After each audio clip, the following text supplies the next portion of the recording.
पाडव्याच्या मुहूर्तावर तुम्ही अशी सुंदर अशी गाडी घेतल्या. काय नाही मंडळी, मी शिवराज पराडे, तुमचं स्वागत आहे आपल्या अनेक मिनी ब्लॉग मध्ये. आज मेस मध्ये जेवण चांगलं नसल्यामुळं आपण जेवणच केलं नव्हतं, त्यामुळे आपल्याला लागली होती भूक. मग आता रूम मध्ये बघावं म्हणलं खायला काय, रूम मध्ये मोकळ्या डब्याशिवाय तर काहीच नव्हतं. मग आता बघावं म्हणलं सुद्धा तेवढ्यात एक पिवळा डबा दिसला, त्यात पिवळ्या डब्यात उघडून बघितलं तर असं ते कुरड्या. आता कुरड्याच काय करायचं म्हणून डोक्यात आला, आता कुरड्याची भाजी करू.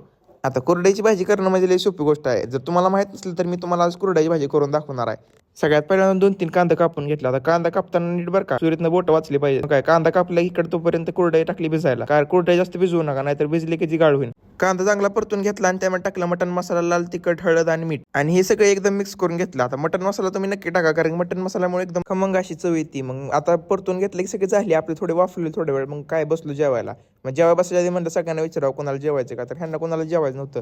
जाऊ द्या म्हणलं. जेवण झालं की आलो आपण आता बड्डे करायला. आपल्या ज्युनियरचा बड्डे होता, बड्डे सेलिब्रेट केला, केक सारून त्याला बड्डेच्या शुभेच्छा दिला आणि 2-3 फोटो काढले. लाइक करो, सब्सक्राइब करो भाई के चैनल को, इंस्टाग्राम पे फॉलो करो, कमेंट करो, शेयर. जेवण झालं की आज नेमका आपल्याला डेझर्ट भेटला. डेझर्ट खाऊन आता शेवट जाताना सगळ्यांबर एक ग्रुप फोटो काढला आणि निघालो हॉस्टेलला. कार्तिक तुमचं असं कॉंग्रॅच्युलेशन, धन्यवाद. पाडव्याच्या मुहूर्तावर तुम्ही अशी सुंदर अशी गाडी घेतल्या, तुमचं परत एकदा अभिनंदन. गाडीचं चक्कर मारून दाखवा एकदा. एक मिनिट सर, एक मिनिट.